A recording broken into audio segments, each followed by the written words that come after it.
The wind carried the stench of rot across the abandoned highway, weaving between crumpled cars and bleached bones scattered in the dirt.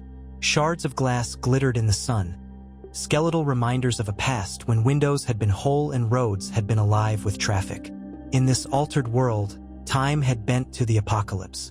Decades had passed since the first outbreak turned humans into walkers, a plague so destructive that only the strong, the lucky, or the very cunning could survive. Generations grew up with a new normal, scraping by on salvaged resources, always watching for lurching silhouettes on the horizon. And then, slowly, a new phenomenon emerged. Here and there, babies were born with an inexplicable quirk in their biology. As they aged, their families discovered something impossible.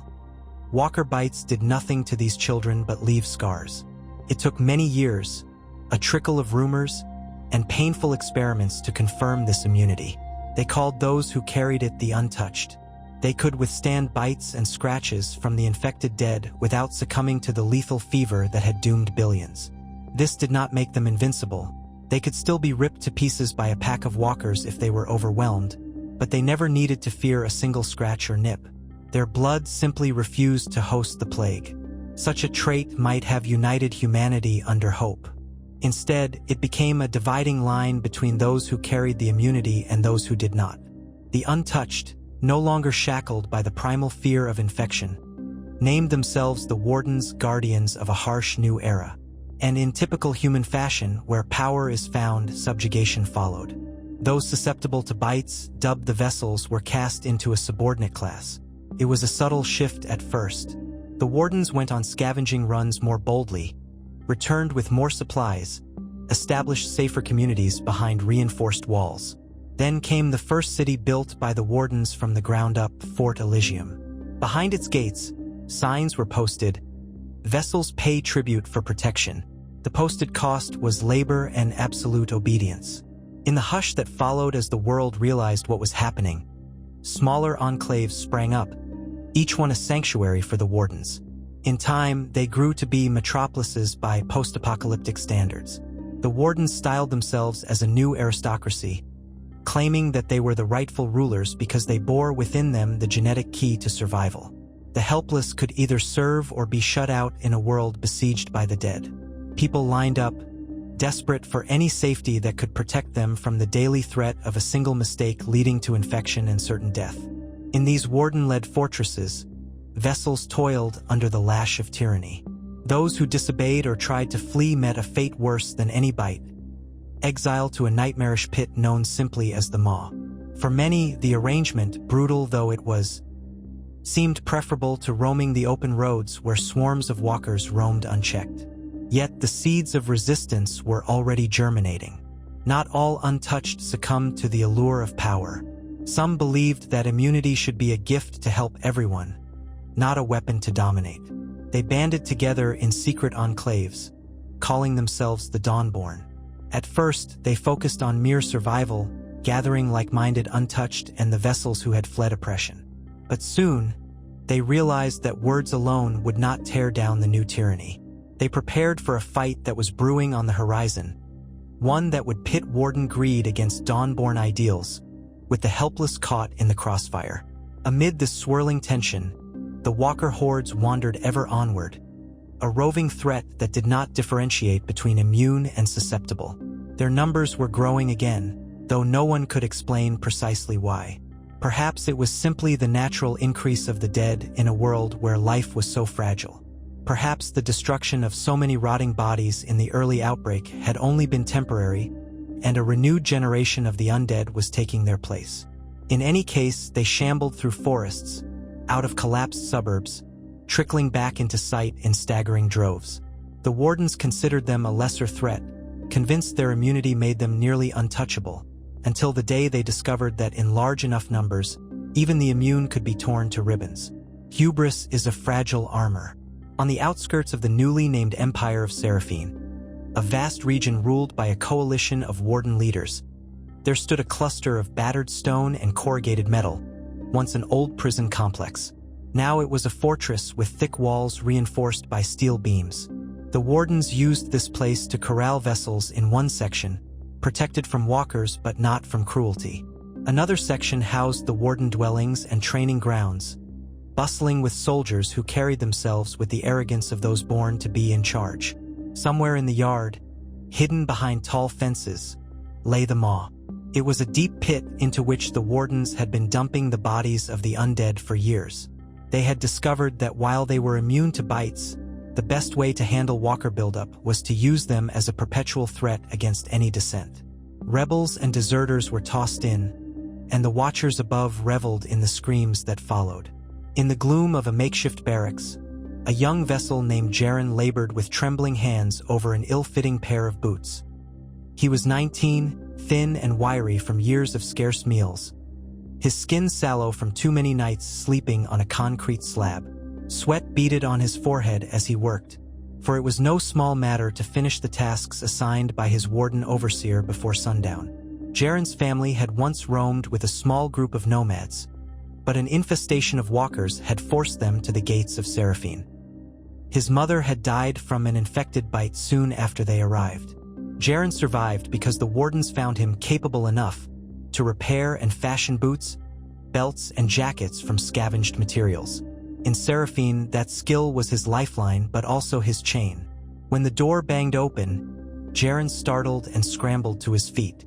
In stepped Calder, a muscular warden in his late 30s, known for a perpetual sneer etched across his lips. He carried a coiled whip that he didn't bother hiding. Slung over his shoulder was a rifle in pristine condition. He looked down at Jaren's trembling form and then at the half-finished boots. "You better have those done by nightfall," Calder snapped, planting a boot on Jaren's work table to emphasize his size and power. "Garrison patrol leaves tomorrow at dawn. If they aren't wearing proper gear, guess who gets dropped into the maw next?" Jaren swallowed. Yes, sir." "Don't yes, sir me without looking me in the eye," Calder spat. He struck Jaren lightly on the shoulder with the whip handle, a cold reminder of what a heavier blow might feel like. "Proper respect, vessel." Jaren forced himself to meet Calder's gaze. "Yes, sir," Calder chuckled, perhaps disappointed he didn't get the pleasure of delivering a beating, then marched out. The door slammed shut, leaving Jaren in a swirl of dust. Slowly, Jaren allowed himself to breathe again. He had grown up hearing about the wardens, how they had begun as saviors. He remembered the day his mother told him about a rumor, children in distant towns who didn't turn from bites. At the time, that rumor brought hope. Yet, as it became clear that these children were not being used to protect the weak, but to dominate them, that hope soured into dread. The fact that Calder treated Jaren's life as an expendable resource was proof enough. Nightfall came swiftly in a world without modern power grids. Darkness consumed the fortress, broken only by flickering torches and the feeble glow of a few generator-powered floodlights near crucial points. Jaren finished his assigned work just in time, his fingers stiff and sore from the relentless stitching. He wiped a bead of sweat from his brow, then felt the floor vibrate with footsteps. Another group of wardens marching off somewhere, probably the night patrol, or perhaps a gathering near the maw to punish an uncooperative prisoner. Jaren tried not to dwell on it. He'd seen enough forced feedings, where a resistant vessel was held down as a walker was guided to bite them. He swallowed hard, clearing that nightmare from his thoughts. In a lonely cell at the far end of the vessel compound, an older man named Heron Stone lay awake, thinking about how different life had once been. Heron remembered roads that lit up at night with electric lights, cars, and trucks that roared by in a hurry to get nowhere important. Now he was caged, reliant on the mercy of those immune to the plague. Before the apocalypse, Heron had been a teacher.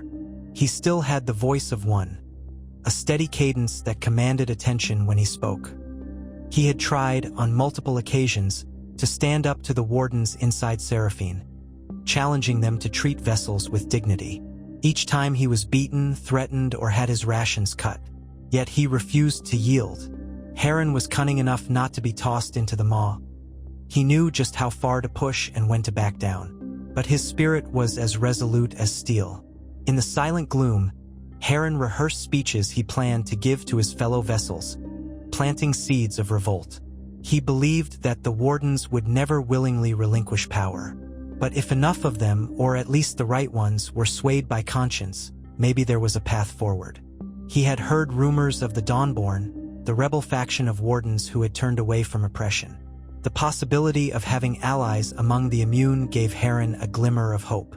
Yet rumors alone would not save them. He needed proof. He needed a sign that the Dawnborn were real, that they were mobilizing, and that perhaps they might come for Seraphine next. Beyond the fortress walls, across a swath of blasted farmland and rotting fields, a woman named Saria knelt in the tall grass, scanning the horizon. She was lean and agile, with a scar crossing her left brow. She wore a cloak stitched from dark materials designed to blend into nighttime shadows. A short sword hung at her hip, and her left arm bore a crude brand signifying she had once belonged to the Wardens. She was untouched, immune, but no longer loyal to the old ways. She was a Dawnborn scout, tasked with infiltrating the outskirts of Warden strongholds to gather intel, free enslaved vessels, and vanish before the Wardens could respond. That night, Saria spied upon the fortress of Seraphine from a distance, taking notes of guard rotations, the number of floodlights, and any sign of vulnerability. She had left the Wardens years ago, disgusted by the brutality that her people had embraced. When she stumbled upon the Dawnborn, she found a place for her simmering rage and sense of justice. The rebel group had started small but grew rapidly as more immune realized the Wardens were slipping into tyranny. Saria had participated in half a dozen raids to free vessels, each time encouraging them to join the Dawnborn or at least find safer enclaves. The Dawn rebels had no illusions. They were outnumbered and outgunned, but that imbalance only fueled their desire to strike a decisive blow. She pressed her lips together, her sharp eyes catching movement on the ramparts. A large man walked along the wall carrying a rifle. Saria recognized the swagger of a Warden soldier. She glanced to the left, saw a cluster of 4 more. She was about to note something in a small notebook when she felt the grass rustle behind her. Reflex took over. She whirled, sword at the ready, heart pounding. Stepping into her line of sight was another Dawnborn operative, a lanky man named Pierce. His sign was a brief hand gesture to identify himself as a friend. Saria narrowed her eyes at him. "You should know better than to approach without a signal," she whispered fiercely. "I gave the signal," Pierce muttered back. "You were too busy glaring at that fortress." Saria exhaled, lowering her sword. "Next time, step louder." Pierce smirked. "You see anything interesting?" "Guard rotation is consistent. Floodlights are only on the east gate and the northern watchtower. West side is dark, wide open field, but definitely patrolled. We'll need to watch for any hidden traps." Pierce nodded. "The others are waiting back at the orchard. They want to finalize the plan for tomorrow night." Saria glanced one more time at the looming fortress. The silhouette of the walls rose like a grim castle. She thought of the hundreds, maybe thousands, of vessels inside, living day to day in fear of the Maw. She saw flickers of movement near the center courtyard and shuddered at the possibility they might be throwing someone in this very moment. "Let's go," she whispered, and the two of them melted into the darkness. Not far from the orchard where the Dawnborn scouts had made their temporary base, a group of wardens patrolled a battered rural road, steering clear of a cluster of walkers. The stench of decay clung to the still air. None of the wardens panicked at the sight of the dead shuffling between the trees. They were untouched, immune, and for a moment, they almost seemed to flaunt their superiority by stepping closer to the creatures. One man, broad-chested with an arrogant grin, let a walker snap at his forearm. Its teeth scraped over his thick leather sleeve, but even if it had broken skin, he would have remained healthy. For him, it was a game. For the walker, it was a mindless attempt at feeding. His companions laughed, a dark, humorless sound echoing in the silence. Then one of them bashed the walker's head in with a crude spiked club. The corpse fell with a wet thud, joining the countless remains scattered across the land. Such scenes had become commonplace. The wardens did not always kill walkers they encountered. Sometimes they corralled them, moving them into enclosed areas for use as living weapons. More often, they simply ignored them unless they posed a threat. But in large numbers, even the wardens were vulnerable. That detail, however, was rarely spoken about in Warden circles.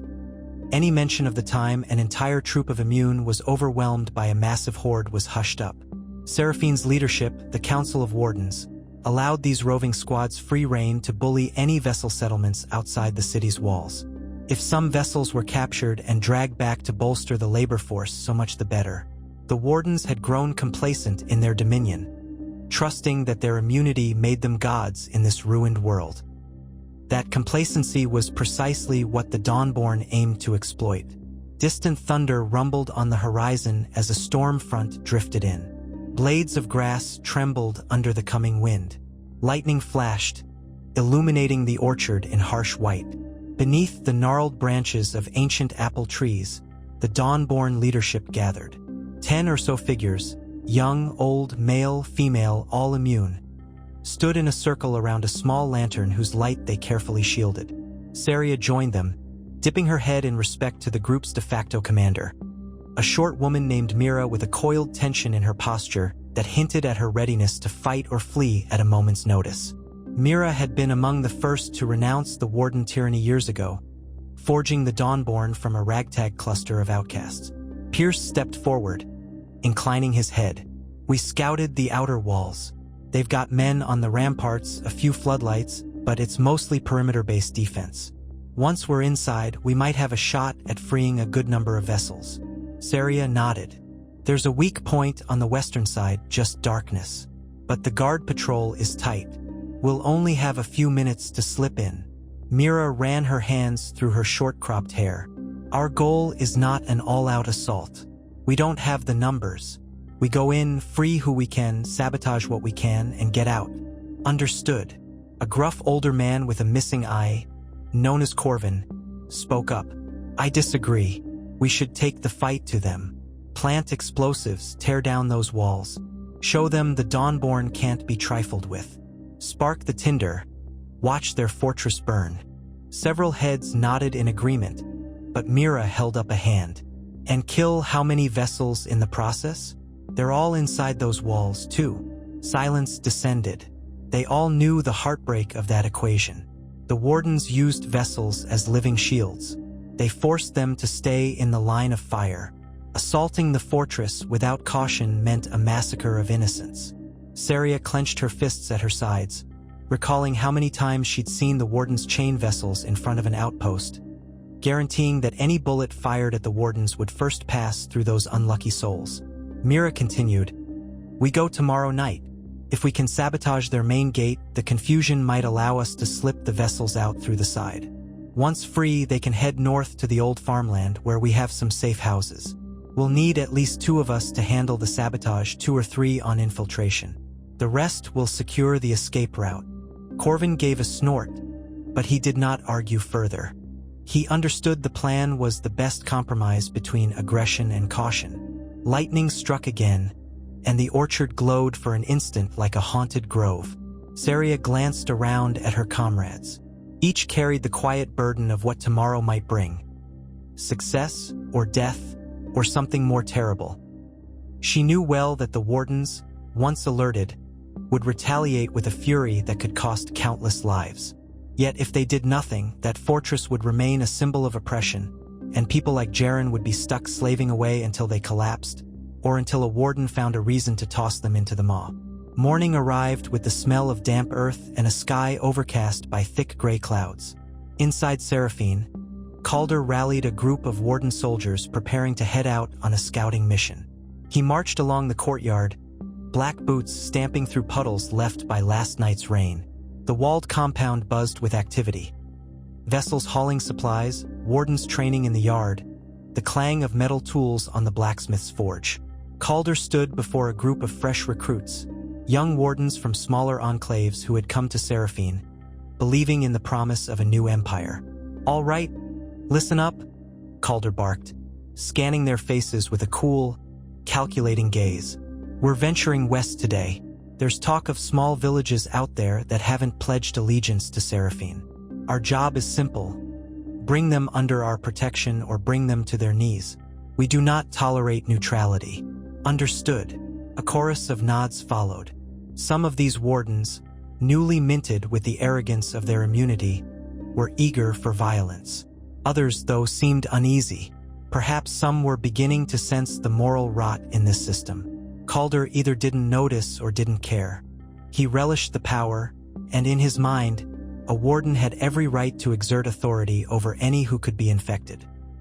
He turned on his heel, rifle resting across his broad shoulders, and led them out the main gates, the heavy iron doors creaking shut behind. Not far away, in a cramped workshop, Jaren worked furiously on the last of his daily tasks, stitching up a thick leather vest for a warden officer. Sweat beaded on his forehead. He was exhausted, having slept only a few hours, but he had to finish or risk the lash. His hands trembled, but he forced them steady, recalling his mother's patient instructions when she taught him how to sew as a small child. "Focus, Jaren," she used to say. "Each stitch is a link in a chain. Make it strong or the whole thing falls apart." He felt a pang, remembering her voice, and forced himself to push the needle through. He grimaced when he pricked his finger. Despite the throbbing, he continued, hoping to be done before a guard came by to check on him. Outside his small window, he spotted a group of children, young vessels, being marched somewhere under the watchful eye of a guard. They carried buckets of water, their small frames struggling with the weight. The guard spit at one of them when she slowed. Jaren's stomach twisted in rage. He wanted to do something, anything, but he was powerless. The only thing he could do was endure. He prayed silently for deliverance, or for the rumored Dawnborn to set them free, or for a miracle of some kind. Anything. Afternoon descended with oppressive heat, the clouds having burned away under a relentless sun. The fortress seemed to shimmer in a haze of rising temperatures. The wardens who remained inside retreated to shady alcoves or commanded their vessel servants to fan them. Life ground on in this twisted hierarchy. Occasionally, the tortured scream of someone in the maw would echo out, chilling the hearts of all who heard it. In a dim corner of the vessel quarter, Heron Stone finished a whispered conversation with another older vessel who had a contact in the outside world. The man's news had made Heron's heart leap. The Dawnborn had been sighted in the region, and there were rumors they intended to strike Seraphine. Heron realized that if such an attack came, it could be the opportunity to stage an uprising inside the walls, a synchronized effort that might overwhelm the wardens. But it would require extraordinary coordination, secrecy, and courage. Heron's eyes gleamed with a spark of renewed purpose as he patted the man's shoulder, urging him to spread the word quietly. They could not risk open chatter. Even a whisper in the wrong ear could lead to immediate, brutal repercussions. The day crawled on, each minute thick with tension. When dusk finally arrived, the fortress was on its usual alert, with guards pacing along the ramparts, their silhouettes outlined against the reddish sky. In the orchard to the west, the Dawnborn prepared for their assault. Mira assembled the infiltration teams. Saria and Pierce would climb the western wall in darkness, guided by intel from previous scouting missions. Another group led by Corvin would cause a distraction at the main gate, setting off small charges to draw attention. Meanwhile, a third group would stand by to usher the freed vessels into safe passage. Saria crouched by a wooden crate that contained the supplies they needed. Grappling hooks, rope, small explosive charges meant more for noise and confusion than lethal effect. She clutched her sword hilt, remembering the faces of enslaved children she'd seen on a previous mission. Each time she glimpsed that kind of suffering, it fueled her resolve. She knew what it was like to live under the warden yoke. Though she was immune, she had refused to indulge in the cruelty. No more, she vowed silently. This ends tonight. As twilight deepened, Seraphine's walls became a patchwork of shadow, broken only by scattered torches. The watchers paced, occasionally shining spotlights across the barren fields. A hush settled over the orchard, as if nature itself held its breath in anticipation. Then Mira gave the signal, a single hand gesture, almost imperceptible in the gloom. Corvin and his group circled around to the east, carrying their charges and disguised under the cover of tall grass. Saria and Pierce strapped their gear on, stepping through the orchard's edge, eyes scanning for watchers. Nothing yet. The plan was a timed dance. The charges at the main gate would detonate, alarms would ring, the guard on the west side would scramble, and that was when Saria and Pierce would scale the wall. If luck was on their side, they'd land on the parapet near the vessel quarters, slip down, open as many cells as they could, and then usher the freed prisoners out through a drainage tunnel rumored to be unguarded. Minutes ticked by in agonizing silence. Every chirp of a cricket felt like it might betray their position. Then, a flash tore open the sky at the fortress's main gate, followed by a thunderous boom. Flames and smoke erupted, and the silhouettes of guards scurried, shouting in confusion. Alarms blared, harsh, jagged sirens that broke the hush of night. Floodlights swiveled to the eastern side, searching for the source of the explosion. That was Saria's moment. She dashed forward, Pierce at her side, crossing the open space to the western wall as quickly and quietly as possible. Her heart pounded in her chest, adrenaline surging. She reached the base of the wall, unslung her grappling hook, and tossed it upward. Clanked on the first try a little too loud. Her breath caught, but no one appeared overhead. Perhaps all the guards had rushed east. Pierce followed suit, tossing his own hook. Both tested their lines, nodded at each other, and started climbing. The stone was rough, the mortar weathered by years of neglect, giving them decent holds. But the climb was tense. The alarms continued, echoing through the compound. They could hear distant shouts, see flickers of movement at the courtyard. When Saria reached the top, she peered over. Empty. She swung herself onto the parapet, landing in a crouch. Pierce joined her a moment later. From this vantage point, they could see the fortress's sprawling layout. The yard was awash in chaos, with warden soldiers running toward the main gate. Beyond that, fire licked at the darkness, presumably from Corvin's explosives. Vessels cowered by the edges of the courtyard, forced by the wardens to kneel or remain in place. Saria scanned for the building she believed housed most of the vessel cells. A tall, rectangular structure near the southwestern corner, ringed by a narrow alley and some ramshackle outbuildings. She gestured to Pierce. They moved in sync, creeping along the top of the wall until they reached a guard tower that appeared unoccupied. Climbing down a rickety ladder, they stepped onto the fortress grounds. Heart racing, Saria kept to the shadows, using the confusion to slip behind crates and barrels. Pierce followed, carrying a coiled rope over one shoulder. They darted around a corner and found themselves at the side of a towering structure with small barred windows. A single guard stood at the rear entrance, looking uncertain, torn between rushing to the front gate and staying at his post. Saria readied her sword, preparing to dispatch him silently if necessary. But Pierce stepped forward, moving with surprising stealth, and bashed the guard's head against the wall. The guard crumpled without a sound. Saria carefully opened the door. The interior hall smelled of mold and despair. Flickering bulbs illuminated rows of steel-barred cells. Quiet whimpers and the rustling of movement echoed in the stale air. She signaled for Pierce to stay watch while she dashed down the corridor, searching for a set of keys or a control panel. From a small office near the entrance, she found a ring of keys hanging on a peg. Her heart soared as she snatched them, returning swiftly to the cells. The prisoners inside stirred, eyes full of suspicion and fear. "Who are you?" hissed a voice from one of the cells. It was an older man with a serious expression, his tone laced with weary distrust.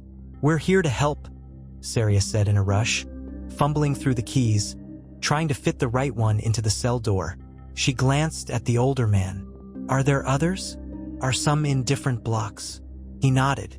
"There are more in the next corridor, but the main block is here." His eyes flicked to the uniform she wore, which still bore some warden markings from her old life. "You're a warden?" "Not anymore," she replied, finally finding the correct key. The door clicked open. The older man stepped out cautiously, his gaze darting around in case it was a trap.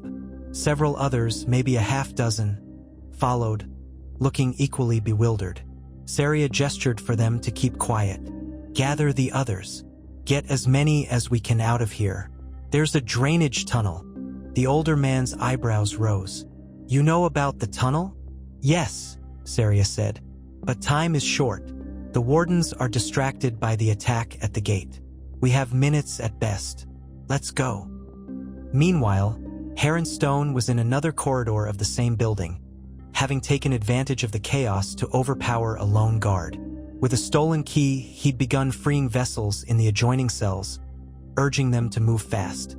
He had heard the explosion, realized it must be the rumored Dawnborn, and seized the moment to act. Now he was running from cell to cell, flinging doors open, rallying people. "Move, move," he whispered urgently. "We have to leave now." Vessels poured into the corridor, some so malnourished they could barely walk, others clinging to loved ones. Heron noticed a young man, maybe 19 or 20, carrying a small satchel of tools. He recognized him as the talented leatherworker, Jaren. Heron placed a steady hand on Jaren's shoulder. "Stay close. If you know a way out, help me guide them." Jaren nodded mutely, heart hammering in his chest. He had no illusions about how dangerous this was. Any second, wardens could storm in. Yet adrenaline and the hope of freedom gave him the strength to stand. He clutched a makeshift knife in his hand, originally a sewing awl he'd sharpened. It wasn't much, but it was something. Their group made its way through the winding corridors, flinging open more cell doors along the way. Frightened faces emerged, desperate to be freed. Soon, a ragtag column of vessels, perhaps 30 or 40 strong, stumbled through the damp hallways. They reached the rear entrance that Saria and Pierce had used. Heron peered out, only to see chaos in the courtyard. Wardens ran back and forth, guns at the ready. The main gate was in flames, and plumes of black smoke rose into the sky. In the distance, Corvin's team was engaged in a firefight, using the distraction to cause maximum confusion. Saria spotted the mass of vessels streaming from the building. Her eyes widened. She had planned for a smaller number, but more was better if they could make it out. She beckoned them into a tight cluster, motioning for them to follow her along the base of the fortress wall. Pierce took the lead, scanning for any patrols. They found a narrow alley that led around a corner, out of sight of the main yard. Jaren and Heron trailed close, urging everyone to stay low and silent. The group wove through piles of debris, stepping over broken pallets and rusted barrels. The stench of rotting garbage mixed with sweat and fear. At the far end of the alley, blocked by old fencing, lay the drainage tunnel. Saria tested the heavy iron grate. Locked. She fiddled with the keys she had stolen, but none seemed to fit. "Damn it," she muttered, sweat beading on her brow. Heron stepped forward, spotting a large metal clamp holding the grate in place. He turned to Jaren. "You've got some tools in that satchel?" Jaren fumbled, pulling out a small but sturdy blade he used to cut thick leather. He wedged it into the clamp. With a grunt, he twisted until the clamp screeched and popped loose.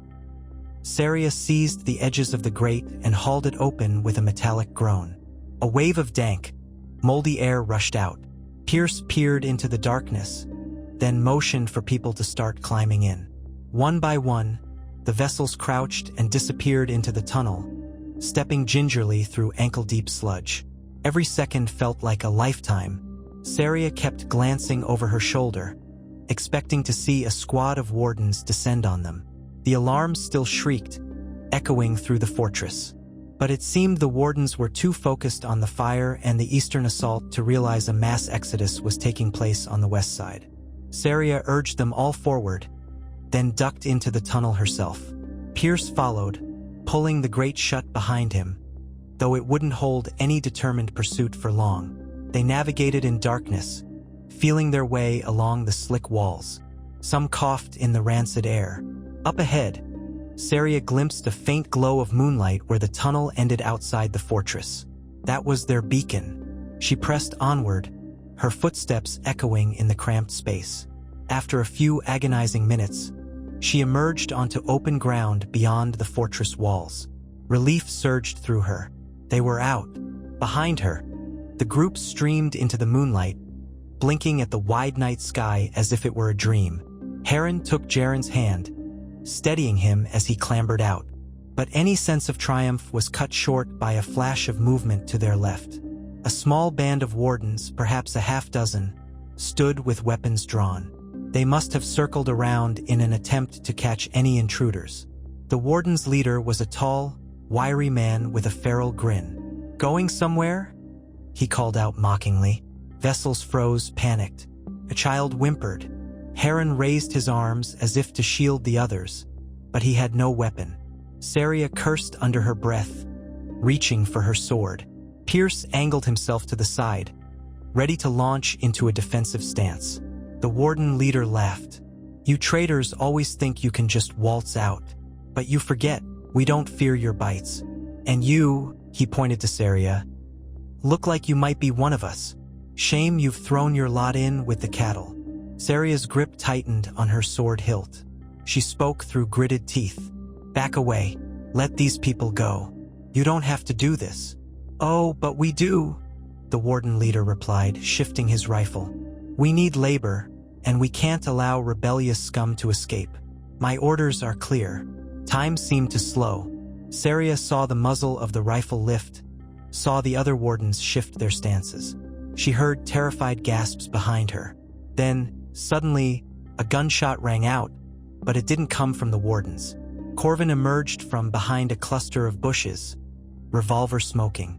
One of the wardens collapsed, clutching his side. Shouting erupted. Pierce lunged at the nearest warden, grappling for control of his weapon. Saria sprinted forward, slashing in a wide arc that forced two wardens to scramble back. Chaos ensued. Shots crackled in the night air. The vessels scattered, ducking for cover. Heron shielded two small children behind a broken cart, while Jaren, adrenaline coursing through him, picked up a rock and hurled it at one of the wardens. It struck the man's head with a dull thud. Dazed, the warden stumbled. Another shot from Corvin put him down for good. Saria battled the leader with her sword, steel clashing against the muzzle of his rifle. He tried to aim, but she was too quick, sidestepping and cutting at his forearms. He howled in pain. In one smooth motion, she brought her blade around, slamming the pommel into his temple. He crumpled to his knees. She considered finishing him, but a surge of empathy, or perhaps just revulsion at unnecessary killing, made her hesitate. Instead, she spun and kicked him squarely in the face, knocking him cold. Just like that, the skirmish ended as abruptly as it began. The night air was thick with tension, but no more wardens stood in their way. Two lay dead, and the others were incapacitated. Corvin moved among them to be sure none posed an immediate threat. Heron checked on the children, his breath coming in ragged gasps. Jaren stared at the stone in his hand, trembling. He had never harmed another person before. Now he felt a swirl of triumph, horror, and disbelief. Saria caught his eye, understanding flickering between them. She said quietly, "You did what you had to do. We all did." Jaren nodded, swallowing hard. The reality of their situation sank in. They had escaped, but they were far from safe. Seraphine's fortress was still intact, and once the wardens regrouped, they would send out search parties. The group had to vanish into the night, and quickly. Mira appeared, flanked by a couple of other Dawnborn. She had been coordinating the eastern assault and retreated when the wardens began to swarm. Relief flitted across her face at seeing Saria and so many freed vessels alive. "We have to move," she said brusquely. "We'll take them to the orchard and then to the safe houses up north. Let's go." Corvin and Pierce took point, leading the group away from the fortress. Heron, Jaren, and the rest of the rescued vessels followed, some limping, some still in shock. Saria and Mira brought up the rear, scanning the horizon. Flames still glowed near Seraphine's main gate, the scene of a brazen attack that had, against all odds, succeeded in its primary objective. By sunrise, they reached the orchard, where they found the rest of the Dawnborn. Some were injured and a few had been killed. The mood was bittersweet. They had struck a blow, but it was only the beginning. The wardens would surely retaliate, and with a fury. For now, though, they had rescued dozens of lives. Exhausted men, women, and children collapsed beneath the apple trees, grateful to be free of concrete cells and the constant threat of the maw. Jaren gazed at the horizon, feeling the warm glow of the rising sun on his face. It reminded him of home, before the apocalypse, before the fear. He wondered what would become of them now. Heron Stone laid a hand on Jaren's shoulder. "We owe you all a great debt," Heron said, addressing Saria, Mira, and the rest of the Dawnborn. "But there are thousands more still inside those walls." Mira nodded gravely. "We know. This was just the first step." In the distance, the orchard rustled with the morning breeze, as if nature itself was waking to the presence of so many people once caged in darkness. Some found tears slipping down their cheeks at the simple wonder of standing beneath open sky, unshackled and unafraid for the first time in years. Yet overhead, the clouds drifted lazily, indifferent to whether men lived free or died enslaved. The apocalypse had changed the world. Now, an even more dangerous conflict loomed. The Wardens would not yield their power without a fight, and the Dawnborn, now proven capable of orchestrating daring rescues, were prepared to strike again. Meanwhile, in Seraphine, Calder returned from his scouting mission to find the fortress in disarray. Debris and smoke marred the courtyard, and the stench of burnt metal hung in the air. He stormed through the gates, cursing under his breath as he saw the carnage. Bodies of Wardens lay strewn about. A few reported skirmishes, the infiltration, the mass prisoner escape. Calder's rage bubbled over. He could scarcely believe that the fortress, his home, a seat of Warden power, had been so easily violated. Then he learned that dozens of vessels were gone, including the skilled leatherworker who had been assigned to him. The Council of Warden leaders convened in an emergency meeting. Among them was an imposing figure, Lord Commander Darius, a man who had ruled Seraphine with an iron fist for years. He listened quietly as panicked voices argued about the best response. Some demanded a massive manhunt. Others insisted that the outlying regions be burned to flush out the Dawnborn. Darius lifted a hand, silencing them. His voice carried the cold finality of a judge pronouncing a death sentence. "This was a coordinated attack, and it will not go unanswered. We will gather our forces, every Warden who can hold a weapon, and we will crush this rebellion. As for the vessels, we will make an example of them. Let it be known that anyone who conspires with the Dawnborn shall face the maw." Calder, standing at the edge of the chamber, clenched his fists. A flicker of sadistic glee touched his features. He wanted revenge, and he wanted it now. "What of the rumors that the Dawnborn are not only outside these walls?" he asked, his tone dripping with implication. "I've heard talk that some of our own have grown sympathetic to the vessels."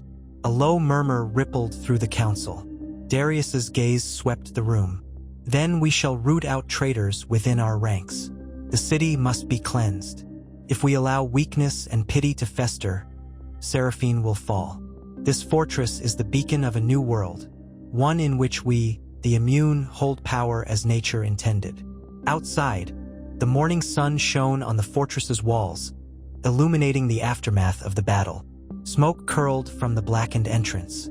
Patrols scoured every nook and cranny. Within hours, those vessels who remained were lined up and counted. Those suspected of aiding the escape were pulled aside for brutal interrogation. The Warden's cruelty only deepened, as fear of the Dawnborn's growing influence gnawed at them. The maw, that vile pit of the dead, was reinforced with new barricades. Walkers below snarled and frothed, awaiting fresh victims to stumble or be thrown in. Days stretched into weeks. In that time, the Dawnborn scattered, taking the freed vessels to various safe houses. Some were small, hidden farms nestled in dense forests. Others were old ranches fortified to keep walkers at bay. Yet safety was never guaranteed. Wardens roamed far and wide, capturing any they suspected of being a Dawnborn sympathizer. Those unlucky enough to be caught rarely survived. The battered roads carried news of atrocities. Entire settlements razed, vessels marched in chains, and new outposts established for Warden dominion. At the same time, the Walker hordes, once an almost forgotten threat to the Wardens, began reappearing in greater numbers. Roaming throngs of the dead drifted across the plains, moaning hungrily at anything living. The wardens often disregarded them, or funneled them into pits, or turned them loose on rebellious camps. But ignoring an avalanche in its early stages doesn't stop it from growing. In a hidden barn near the northern farmland, Jaren found himself stitching again, this time not for a warden's comfort but for survival. He repaired boots and jackets for the Dawnborn fighters, who needed sturdy gear to endure the harsh life of guerrilla warfare. Heron Stone helped gather intelligence from vessels who trickled in, passing along tidbits that might be useful in planning future strikes against Seraphine. Every night, Jaren replayed the rescue in his mind. The moment he climbed out of that drainage tunnel, breathing free air, he tried to forget the terror, the bloodshed. But the nightmares came anyway. One night, Saria arrived with new orders. A small group of Dawnborn were going to sabotage a warden supply train traveling from Seraphine to another fortress city, Iron Gate. It was rumored to be carrying an arsenal of weaponry that could turn the tide in a major battle. They needed volunteers, vessel or warden alike, who knew how to handle the cargo. Jaren, used to the daily drudgery, hesitated until he learned that the train might also be transporting captives. He steeled himself, remembering the children he'd seen toiling inside Seraphine. Summoning the courage that had helped him fight his way to freedom, he stepped forward. "You're sure?" Saria asked, her tone gentle. She recognized the fear in his eyes. "This won't be easy, and it definitely won't be safe." Jaren nodded. "I can help. I have skills. I can pick locks, or at least I can handle the equipment. I won't just sit here stitching boots while others risk their lives." Heron, standing beside him, placed a supportive hand on his shoulder. "You have more courage than you realize. If you're going, I will too." Saria nodded, respect evident in her gaze. "We leave at dawn." As the group prepared for the mission, whispers circulated about something much more ominous happening in the east. Rumors said a massive horde of walkers had overwhelmed one of the warden outposts, devouring everyone inside, immune or not. The survivors fled, spreading tales of thousands of the dead traveling in a near-unbroken swarm. The wardens tried to suppress such stories, but fear was contagious. The Dawnborn leadership recognized that a new threat was looming over them all. If that horde continued its path unchecked, it would eventually reach Seraphine, Iron Gate, even the scattered safe houses of the Dawnborn. Yet the wardens were too consumed with stamping out rebellion to address the Walker menace. This short-sightedness threatened them all. Word of the unstoppable swarm reached even the vessel communities, who began to quake at the thought of the dead returning in such numbers. The question no one dared ask was, if the wardens refused to set aside their war with the Dawnborn, who would stand against the horde? Night fell, quiet except for the chirping of insects. Somewhere in a sprawling field near an old train track, Jaren crouched behind an overturned cart with Heron, Saria, Pierce, and a handful of other rebels. They watched as the warden supply convoy approached, a line of battered vehicles and wagons, guarded by a dozen untouched soldiers. Torches lit the gloom, revealing silhouettes of men with rifles. The plan was to strike hard and fast, disable the wagons, and free any prisoners. Then, if possible, seize the weapons.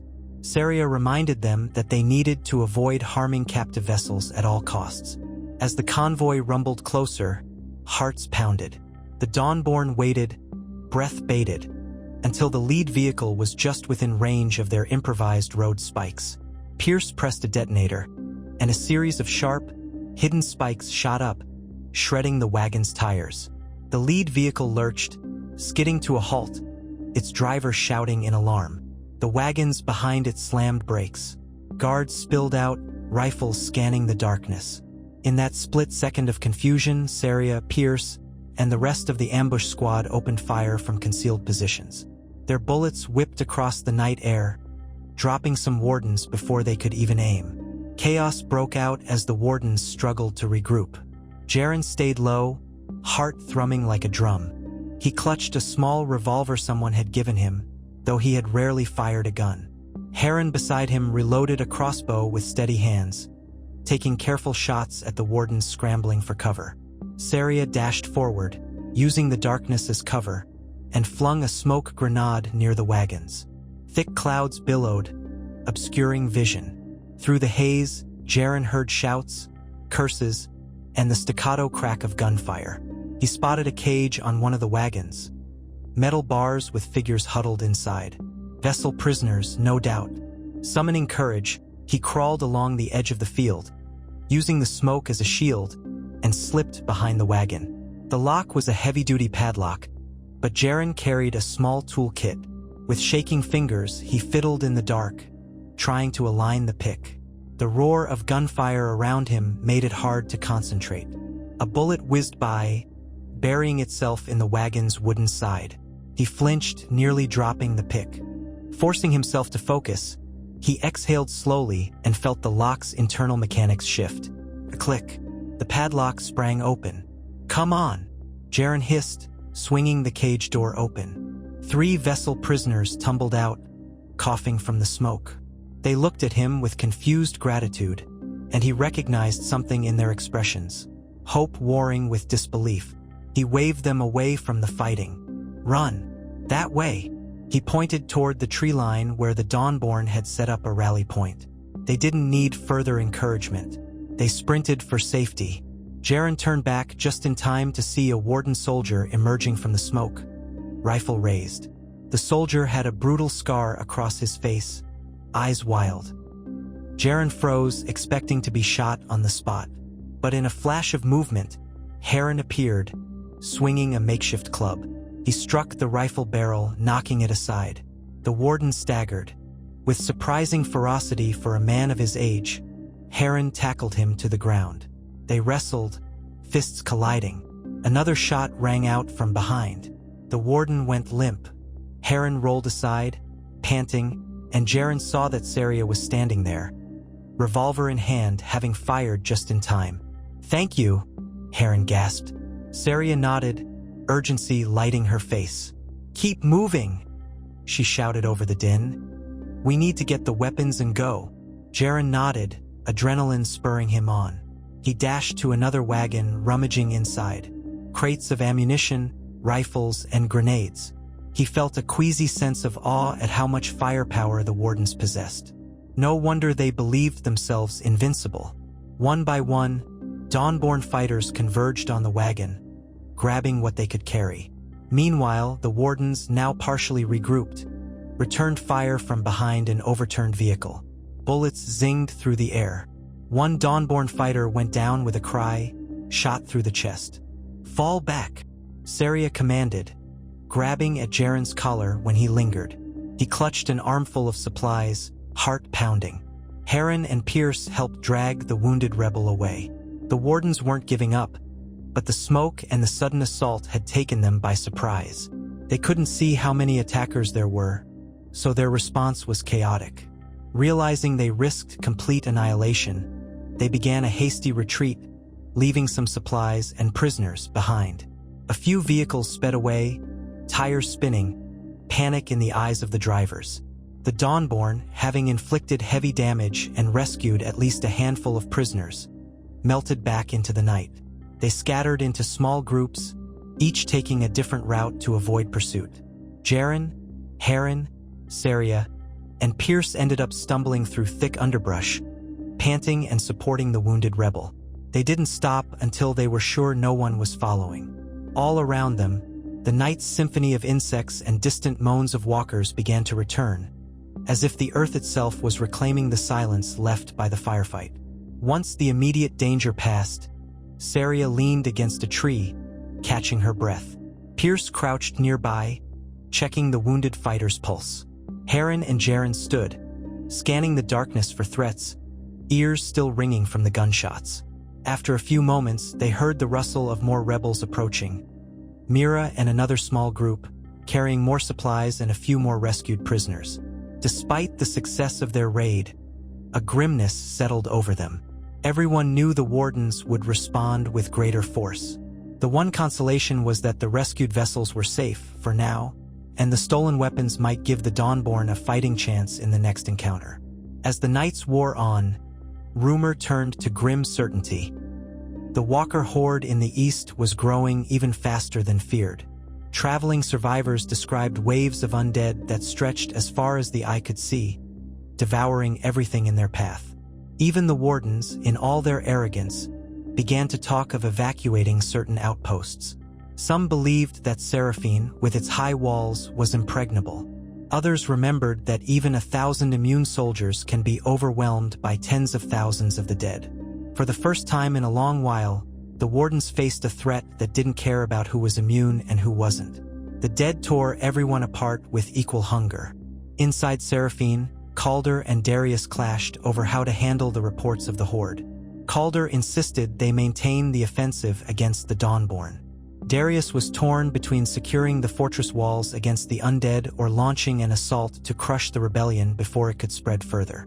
In their arrogance, they believed they could handle both. They doubled the patrols, increased the frequency of raids, and forced more vessels into labor to bolster the city's defenses. The maw was reinforced, but in doing so, they inadvertently created a ticking time bomb. The pit was now stuffed with so many undead that if they ever breached containment, it could unleash a swarm from within Seraphine's very heart. The Dawnborn, meanwhile, debated their strategy in concealed hideouts. Some argued they should focus on building alliances with other vessel enclaves and immune defectors, forging a coalition strong enough to challenge the wardens outright. Others believed they should redirect their efforts to confronting the Walker Horde, or at least preparing a safe haven beyond its reach.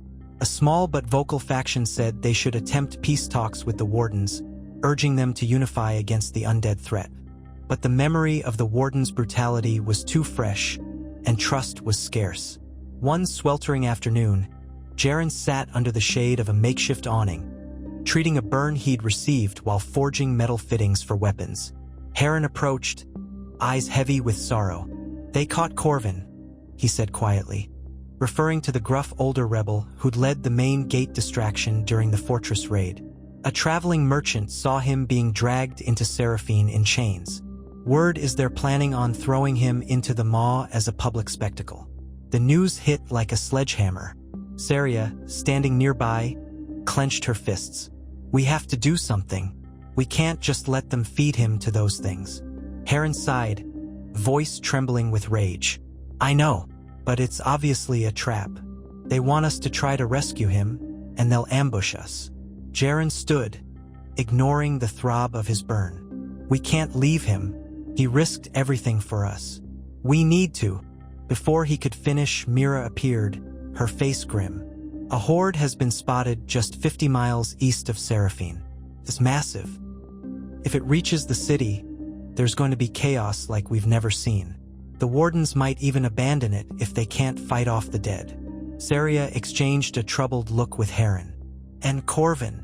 They plan to execute him before that happens," Mira said, her gaze flicking to Jaren. "We've got maybe 2 days before the horde is on them, and they might move up the execution if they start to panic. We're deciding whether we can mount a rescue." Heron's mouth twitched.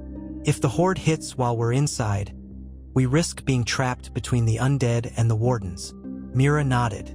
"Exactly, but leaving Corvin to die is unthinkable." She paused, her expression torn. "The only other angle is to exploit the chaos when the horde arrives. A big enough crisis might distract the wardens." A tense silence followed.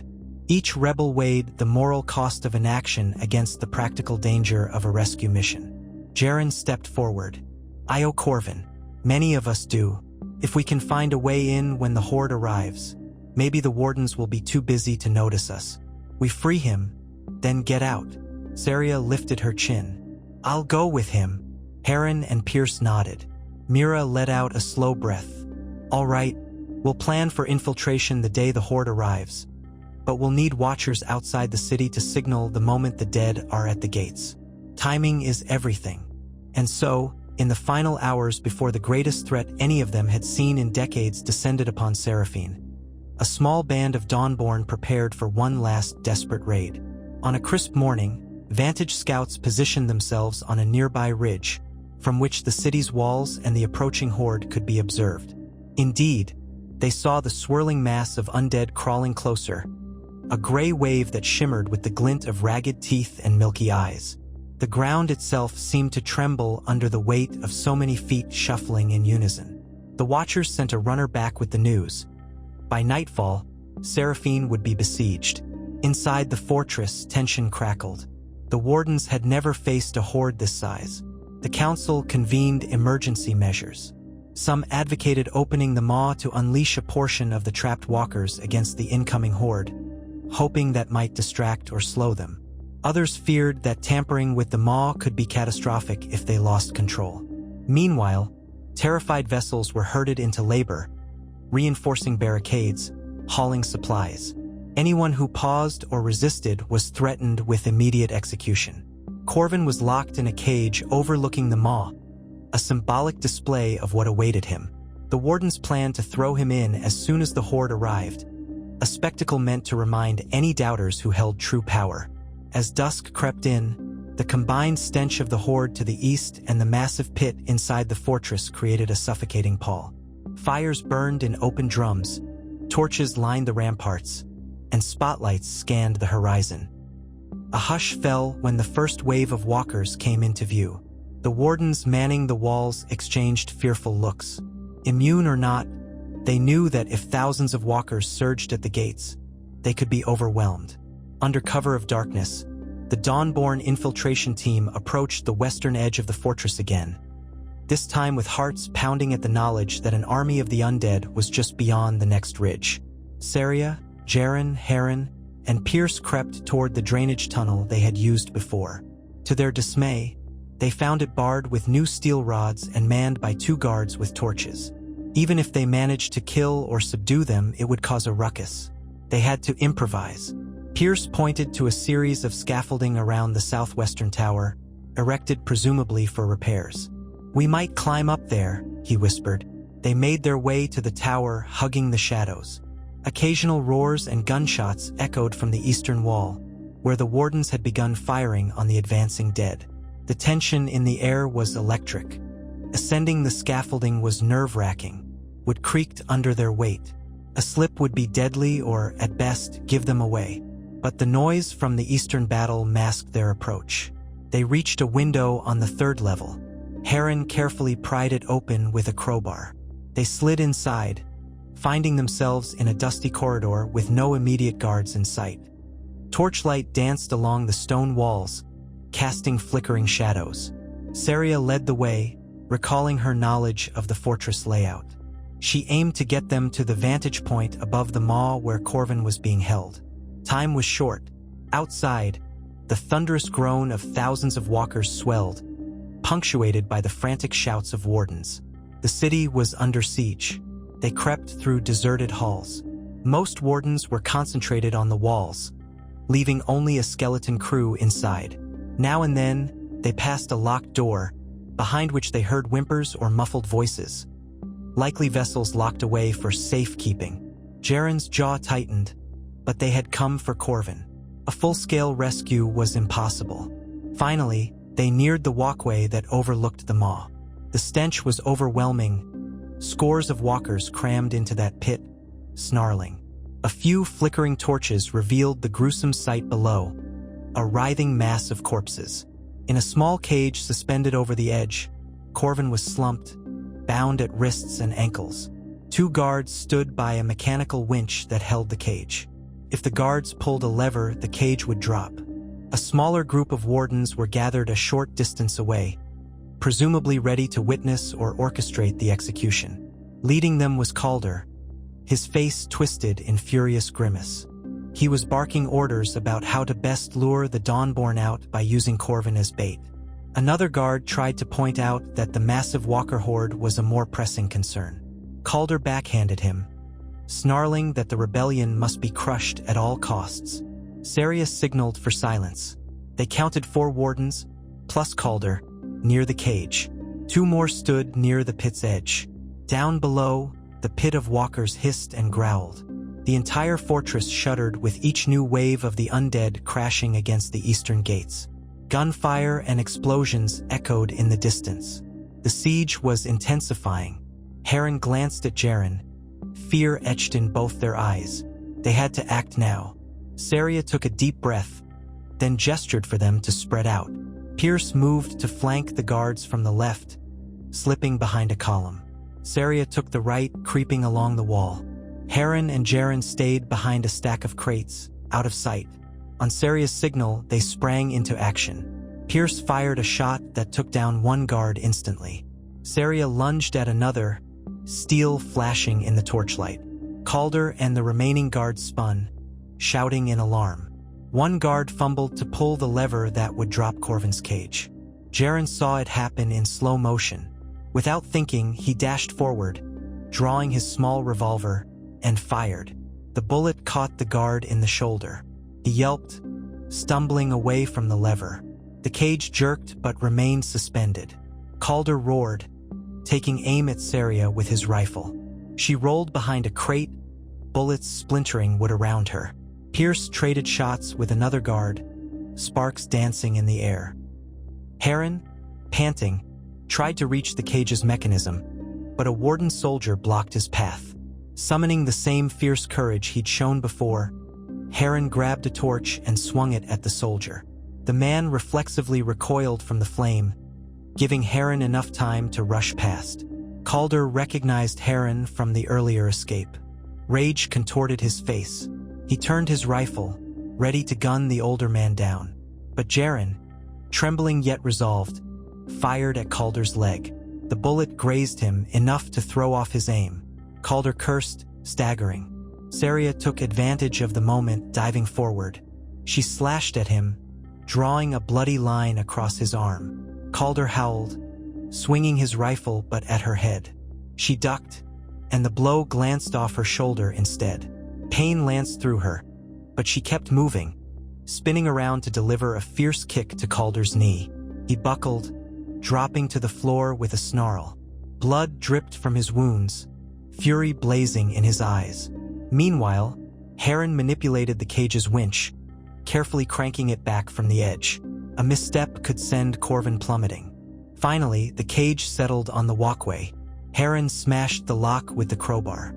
Corvin, dazed and weak from beatings, managed to open his eyes. "You're a sight for sore eyes," he rasped, forcing a grin. Heron helped him out of the cage. "We're getting you out of here." A final guard lunged at them, knife raised. Corvin, summoning the last shred of his strength, lashed out with a fist, catching the guard across the jaw. The man toppled. Heron kicked the knife away, breathing hard. Around them, the fight continued. Calder refused to go down easily. Wounded and bleeding, he hurled insults and threats at the rebels. "You think you've won?" Calder spat, eyes wild. "This fortress is ours. The world is ours. You're just insects scurrying in the dark." Saria, Pierce, Jaren, and Heron converged on him, their weapons ready. Jaren's hands trembled, but he refused to lower his revolver. Calder spat blood. "Go on, kill me. The wardens will hunt you down. The dead will tear you apart." Saria locked eyes with Calder. "You've become the monster we used to fight. I won't shed a tear for you." She raised her sword, but before she could strike, an explosion rocked the fortress. The entire walkway shuddered, sending dust and debris swirling. The eastern gate must have given way. A thunderous clamor of the dead, moaning and roaring, reverberated through the structure. Shouts of panic erupted all around. The wardens on the walls retreated inward, some already overrun. The undead swarmed in like a living ocean of decay. Within moments, Seraphine was engulfed in chaos. Wardens, vessels, and anyone unlucky enough to be inside found themselves fighting for their lives against a foe that knew no fear or exhaustion. Realizing the pit below them was a time bomb, Saria shouted, "We have to get out of here!" Another tremor hit, and cracks spiderwebbed across the walkway's supports. Part of the structure began to collapse, tilting precariously toward the maw. Saria's eyes widened as she saw the pit's walls buckling. If it gave way, the walkers inside the maw would flood out, adding thousands more to the swarm now invading the city. Calder, refusing to accept defeat, stumbled forward, trying to tackle Jaren in a last, desperate act. Jaren cried out. They both slammed against the railing, which groaned under the impact. For one horrifying moment, Jaren teetered on the edge, with Calder's full weight pushing him over. Heron lunged, grabbing Jaren's collar to keep him from falling into the pit. Calder, eyes blazing with murderous intent, growled, "If I'm going down, you're coming with me." Corvin mustered his strength and kicked Calder in the ribs. The blow knocked the warden loose. He lost his grip on Jaren, stumbling backward. Before he could regain balance, the railing gave way. In a split second of grim realization, Calder toppled over the edge, arms flailing. His scream cut short as he was consumed by the ravenous undead below, their shrieks echoing in the pit. Heron and Corvin hauled Jaren back to safety. The walkway creaked ominously. Pierce shouted, "Move!" The group scrambled away, back the way they came. Dust and chunks of stone rained down. Saria took the lead, guiding them through corridors that shook with the onslaught of the horde. They passed fleeing wardens, many covered in blood or scrambling in terror. No one bothered to stop the rebels. Survival trumped old enmities, if only for the moment. They stumbled outside into the courtyard, which was already swarming with walkers. Screams and gunfire echoed off the walls. A horrifying tapestry of chaos stretched out, the undead overrunning positions, devouring wardens and vessels alike. Jaren gagged at the sight of torn bodies. Saria steadied him, her own face pale with shock. Ahead of them, the western gate beckoned. It was damaged but still partially functional. A cluster of people, both warden and vessel, seemed to be trying to force it open to escape. The massive wooden beams groaned under their efforts. Corvin limped, each step a struggle, but he pushed on. Heron and Jaren supported him on either side. Pierce fired at a walker that lunged from behind a collapsed barricade, its jaw snapping mere inches from Heron's shoulder. The bullet blew out the creature's skull. They pressed forward, hearts pounding, hoping they could reach the gate before the undead did. A group of wardens, battered and terrified, tried to block the rebels from leaving. But once they realized the gate was their only chance to survive, they scattered. The gate creaked open under the collective might of panicked humans. A flood of people burst out into the open fields under the moonlight. Walkers spilled after them, moaning hungrily. Gunshots rang out.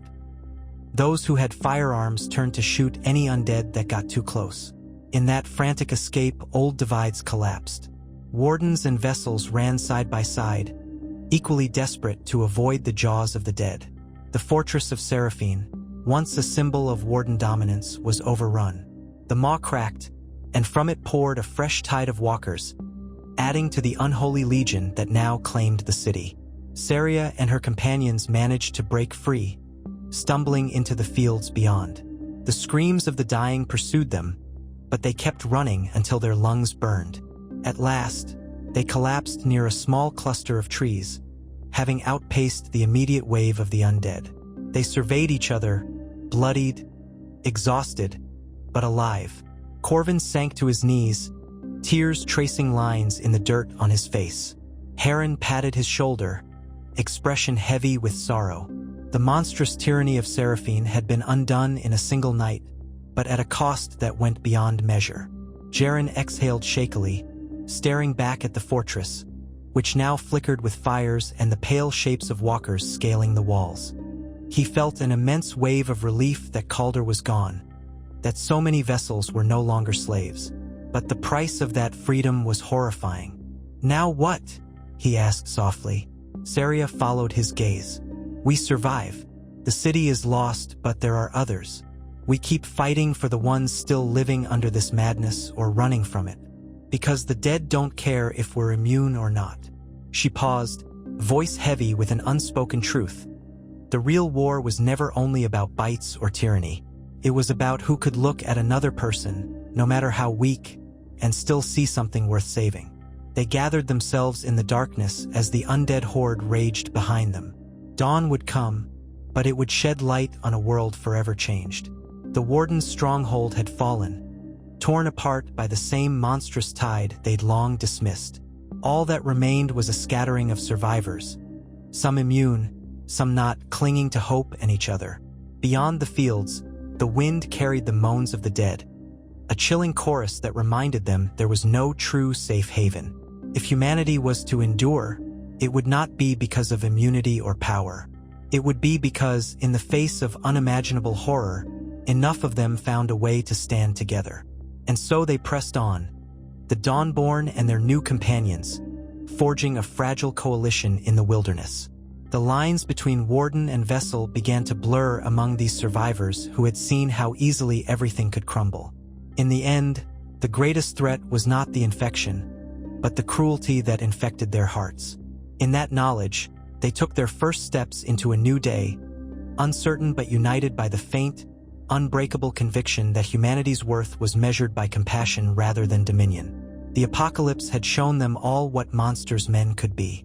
Now, perhaps it was time to show what else they could become.